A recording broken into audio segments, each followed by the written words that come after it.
श्रीमा को पचरागला माँ आमे श्री अरविंद को किपरि पढ़िबु, how to read Shri Arvind.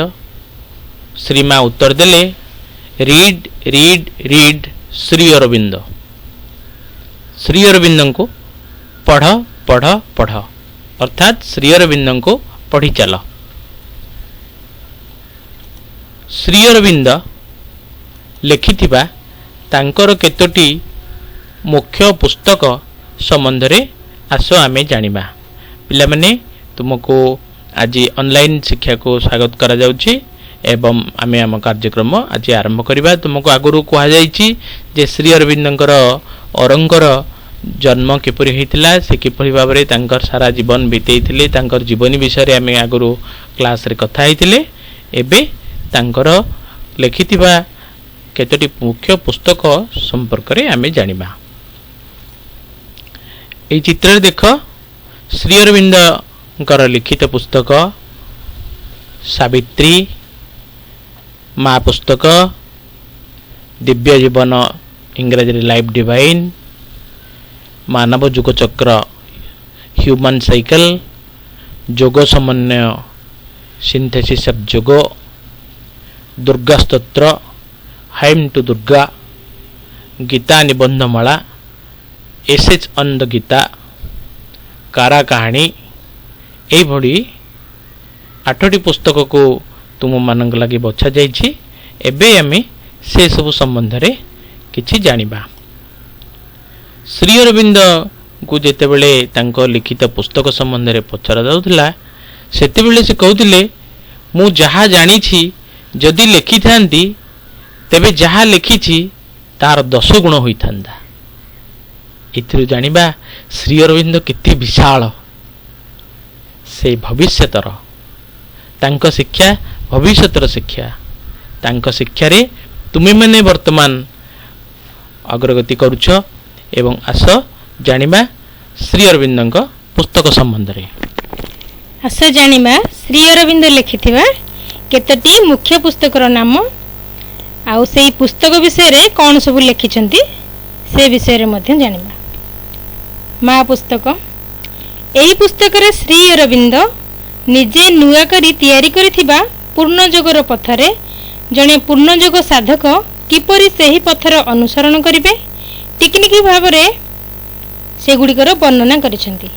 एथि सहित सेही मार्गर मुख्य श्री मांगर निजस्व रूप और तांको कार्य दक्षता संबंध रे आमूलचूल भावरे बुझाई देछंती। दिव्य जीवन पुस्तक, गद्य साहित्य रे निजे प्रस्तुत करिथिबा मार्गटी को श्री अरविंद आमूलचूल वर्णना करिसेंती। एथिरे समग्र सृष्टि रे बीती जाइथिबा दिन, वर्तमान मानवर बाट चलुथिबा दिन गुड़िकर एवं तत्संगे संगे एही मानव भविष्यत रे जेउ अवस्था को उन्नीत हेबो एवं एही कार्य चालुथिबा समय रे उपजुथिबा बाधा विघ्न और ताहार समाधानर समस्त वृत्तांतर वर्णना रहिछि। एथिरे कौतूहल होई जणे समग्र रूपे मनोनिवेश करी धैर्य सहकारे श्री अरविंद को निजर बुझिबा शक्ति को निवेदन करी पाठ कले एही आध्यात्मिक गद्य साहित्यर मर्मार्थ हृदयंगम करि परिबो। एही पुस्तक रे एही मानव जातिर आध्यात्मिक अभ्युदयर समस्त भविष्यत परिवर्तन को श्री अरविंदंकर भविष्यत दृष्टि रे लिपिबद्ध करा जायछि। मानव जुगचक्र पुस्तक, श्री अरविंदंक रचित एही पुस्तक रे तांकर समाज उत्थान संबंधी प्रबंध मान रहिछि। जणे दिव्य द्रष्टा भावरे श्री अरविंद भविष्यतर समाज रे हेबाकु थिबा आध्यात्मिक अभ्युदय और एहार परिणाम स्वरूप सृष्टि अपेक्षा रे थिबा नूतन मानव जाति और समाज रे तार स्वरूप संबंध रे आमूलचूल वर्णना करिसेंती। समाज रे बीती जाइथिबा गोटिए परे गोटिए जुग संबंध रे श्री अरविंद निजस्व तथा सामग्रिक दृष्टिकोण परिहित मतामत मान आम सम्मुख रे परसी दे जाइछंती। एही आध्यात्मिक पुस्तकटी रे तांकर प्रवर्तित पूर्णयोगर सामाजिक स्तर रे वर्णना रहिछि। जोग समन्वय पुस्तक, एही पुस्तक रे ଶ୍ରୀ ଅରବିନ୍ଦଙ୍କର ଯୋଗ ଦର୍ଶନର ଅପୂର୍ବ ସମନ୍ୱୟ ଦେଖିବାକୁ ମିଳେ। ଆଧୁନିକ ଯୁଗ ପର୍ଯ୍ୟନ୍ତ ଯେତେ ସବୁ ଧାର୍ମିକ ଅନୁଷ୍ଠାନ ଗଢ଼ି ଉଠିଛି, ଆଉ କେଉଁ ଅଭାବ ରହିଛି ବୋଲି ତାହା ପୂର୍ଣ୍ଣ ହୋଇପାରିନାହିଁ ଏବଂ ଆଉ କ'ଣ କଲେ ସେହି ଅଭାବ ପୂରଣ ହୋଇପାରିବ, ପରସ୍ତ ପରସ୍ତ କରି ସେଥିରେ ଶ୍ରୀ ଅରବିନ୍ଦ ମତ ବାଢ଼ିଛନ୍ତି। ଅଭାବ ଦୃଷ୍ଟିରୁ ପୁରାତନ ଯୋଗ ସବୁକୁ ଦୋଷଯୁକ୍ତ ଓ ତ୍ରୁଟିଯୁକ୍ତ କହି ନିନ୍ଦା କରିବା ପରିବର୍ତ୍ତେ ଶ୍ରୀ ଅରବିନ୍ଦ ତାଙ୍କ ନିଜ ପ୍ରବର୍ତ୍ତିତ ପୂର୍ଣ୍ଣ ଯୋଗ ସହ ଅପୂର୍ବ ସମନ୍ୱୟ ସ୍ଥାପନ କରିଛନ୍ତି। ଗୋଟିଏ ବାକ୍ୟରେ କହିବାକୁ ଗଲେ ଶ୍ରୀ ଅରବିନ୍ଦ ତାଙ୍କର ରୂପାନ୍ତର ଯୋଗର ସାଧନା ସହ ଆଜି ପର୍ଯ୍ୟନ୍ତ ମୁଣ୍ଡ ଟେକିଥିବା ଅନ୍ୟାନ୍ୟ ଯୋଗ ସାଧନାର ଧାରାଗୁଡ଼ିକ ମଧ୍ୟରେ ଅପୂର୍ବ ସମନ୍ୱୟ କରିଛନ୍ତି। ଏହି ପୁସ୍ତକ ପଢ଼ିଲେ ଜଣେ ଶ୍ରୀ ଅରବିନ୍ଦଙ୍କର ସମନ୍ୱୟାତ୍ମକ କାର୍ଯ୍ୟକାରିତାକୁ ପ୍ରଶଂସା ଓ କୃତଜ୍ଞତା ନ ଦେଇ ରହିପାରିବ ନାହିଁ। ଦୁର୍ଗା ସ୍ତୋତ୍ର ପୁସ୍ତକ ପ୍ରାୟତଃ ଏହି ଆଧ୍ୟାତ୍ମିକ ପ୍ରେରଣାମୂଳକ ସଂକ୍ଷିପ୍ତ ରଚନାଟି ପାଠ କଲେ ଜାତୀୟତାବାଦର ଆଧ୍ୟାତ୍ମିକ ଦିଗଟି ଫୁଟି ଉଠେ। ଆଜିକାଲିର ସ୍ୱାଧୀନତା ସଂଗ୍ରାମୀମାନେ ଜାତୀୟତା ନାମରେ ବିଭିନ୍ନ ପ୍ରକାର ଅନୈତିକ କାର୍ଯ୍ୟ କରି ବସୁଛନ୍ତି। ସେଥିରେ ଜାତୀୟତାବାଦର ଲେଶମାତ୍ର ସ୍ୱଦେଶ ପ୍ରୀତି ନାହିଁ, ବରଂ ଏହାଦ୍ୱାରା ସେମାନଙ୍କର ଘର ଜାଗା ବାଡ଼ି କିଣା ଓ ପେନ୍ସନ୍ ପାଇଁ ମଧ୍ୟ ଅନଶନ କରି ବସୁଛନ୍ତି। କିନ୍ତୁ ସେତେବେଳକାର ଜାତୀୟତାବାଦୀ କର୍ମୀମାନେ ନିଜର ଜୀବନକୁ ବଳି ଦେଇ ଦେଶମାତୃକାର ପୂଜା କରୁଥିଲେ। ସେଥିରେ ସେମାନଙ୍କର ଜୀବନ, ଘର ବାଡ଼ି ସବୁ ବିନିଯୋଗ କରୁଥିଲେ। ପ୍ରାୟତଃ ବଙ୍ଗଭଙ୍ଗ ଆନ୍ଦୋଳନ ସମୟରେ ବଙ୍ଗୀୟ ଯୁବକଗଣ ଦେଶମାତୃକାକୁ ମା ଦୁର୍ଗା ବୋଲି ସମ୍ବୋଧନ କରି ତାଙ୍କରି ବଳରେ ବଳିୟାନ ହୋଇ ତାଙ୍କୁ ରକ୍ଷା କରିବାକୁ ଅଣ୍ଟା ଭିଡ଼ିଥିଲେ। ଦୁର୍ଗା ହେଉଛନ୍ତି ରକ୍ଷାକାରିଣୀ ଶକ୍ତି। ଏହି ଦୁର୍ଗା ସ୍ତୋତ୍ର ଆବୃତ୍ତି ଦ୍ୱାରା ସେମାନଙ୍କ ମଧ୍ୟରେ ଯଥାର୍ଥ ଜାତୀୟତାବାଦର ଅଭ୍ୟୁତ୍ଥାନ ଘଟୁଥିଲା, ଯଦ୍ୱାରା ଅନେକ ବାଧାବିଘ୍ନ ସହ୍ୟ କରି ସ୍ୱାଧୀନତା କର୍ମୀମାନେ ଭାରତକୁ ପରାଧୀନତା ବେଡ଼ିରୁ ମୁକ୍ତ କରିପାରିଥିଲେ। ସଂକ୍ଷେପରେ କହିବାକୁ ଗଲେ ଦୁର୍ଗା ସ୍ତୋତ୍ର ଶ୍ରୀ ଅରବିନ୍ଦଙ୍କର ଏକ ସ୍ୱାଧୀନତାର ଆଧ୍ୟାତ୍ମିକ ଆବାହନମୂଳକ ଲେଖା। ଗୀତା ନିବନ୍ଧମାଳା ପୁସ୍ତକ ଏହି ପୁସ୍ତକରେ ଶ୍ରୀକୃଷ୍ଣଙ୍କର ମୁଖ ନିଃସୃତ ଶ୍ଲୋକର ସମାହାର, ଯାହା ମହାଭାରତ ଯୁଦ୍ଧର ପ୍ରସ୍ତୁତି ଲାଗି ସଖା ଅର୍ଜୁନଙ୍କର ବିଷାଦ ଭଗ୍ନ ପାଇଁ ସୃଷ୍ଟି ହୋଇଥିଲା। ପରେ ଏହା ଏକ ଗ୍ରନ୍ଥ ରୂପ ପ୍ରାପ୍ତ ହୋଇ ଗୀତା ନାମରେ ବିଖ୍ୟାତ ହୋଇଥିଲା। ଶ୍ରୀ ଅରବିନ୍ଦ ସେହି ଶ୍ଲୋକ ଗୁଡ଼ିକର ଉପାଦେୟତା ଆଧ୍ୟାତ୍ମିକ ସ୍ତରରେ ଆହୁରି ଅଧିକ ଭାବରେ ତାହାକୁ ବିଶ୍ଳେଷଣ କରିଛନ୍ତି।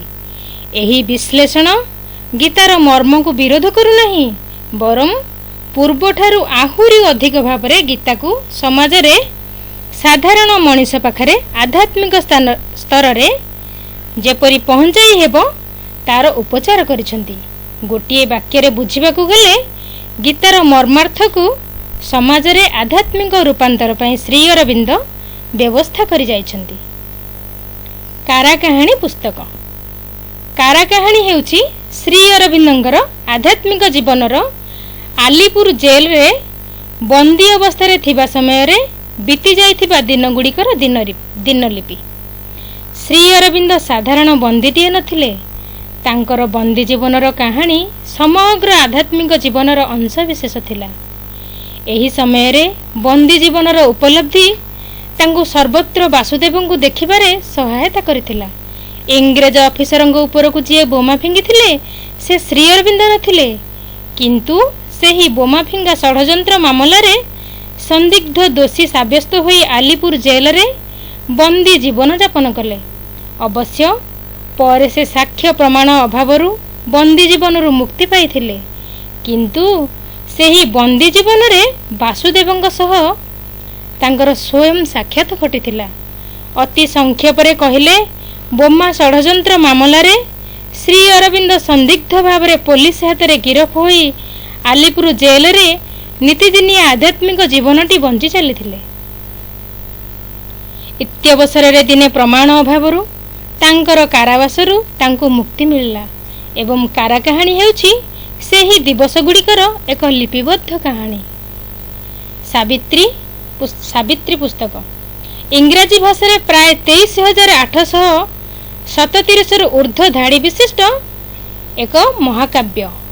ଏହା ଏକ ପ୍ରତୀକାତ୍ମକ ପୌରାଣିକ ଗାଥା।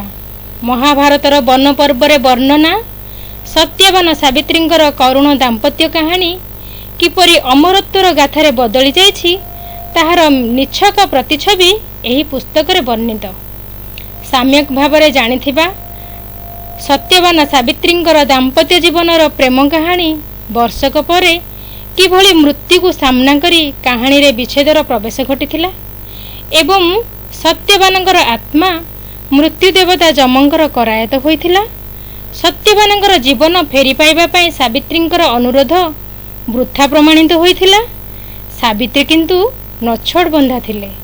ସେ ଯମଙ୍କର ଅନୁଧାବନ କରି ନିଜର ସତୀତ୍ୱ ବଳରେ ପତି ସତ୍ୟବାନଙ୍କର ଜୀବନକୁ ନାନା ଯୁକ୍ତି ଓ ନିଜର ବାଗ୍ମିତା ପ୍ରୟୋଗ କରି ସେ ସତ୍ୟବାନଙ୍କର ଜୀବନକୁ ପ୍ରାପ୍ତ କରିଥିଲେ।